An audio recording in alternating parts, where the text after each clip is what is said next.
Yo, tao po, nandiyan po ba kayo sa loob na malaking bahay at malawak na bakuran, mataas na pader pinapaligiran at nakapilang mga mamahali sasakyan, mga batay na lagi bulong na bulong, wala na makasal pero marami ang nakabarong, lumakas man na ulun na walang butas sa bubong, mga platot sara na hindi kilala ang totongan tan kanina si buti naggatas na nasa kahon at kahit na hindi Pasko sa lamay sa emehe mo, nasarap siguro manirahan sa bahay na ganyan.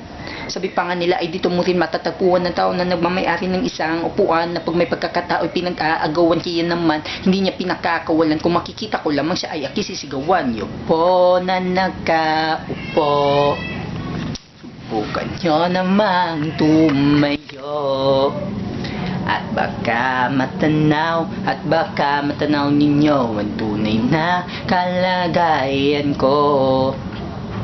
Mawalang galang na po sa taong nakaupo. Alam nyo ba patakal ng bigas namin ay di punuan din ng bahay namin ay pinagtagpitagpingero sa gabi ay sobrang init na tumutunan ng yelo na di kayang bilhin. Pangilagay sa inumin, pinakulong tubig sa lumata ko ring uling-uling. Gamit lang pangatong na inano lamang sa estero na nagsisilbing kusina sa umaga ay aming banyo ang akin na yan magkayaman ng isang kaldero na nagagamit kapag ang aking ama ay subweldo pero kulang na kulang pa rin. Ulam na tuyo tasin na 50 pesos sa magapoy pagkakasyahin. Di ko alam kung talaga maraming harang umataas lang ang bako doon nagbubulag-bulagan naman po kayo kahit sa dami na pera niya walang doktor na makakapagpaligaw ng mata niyo kaya huwag kang masyadong halata.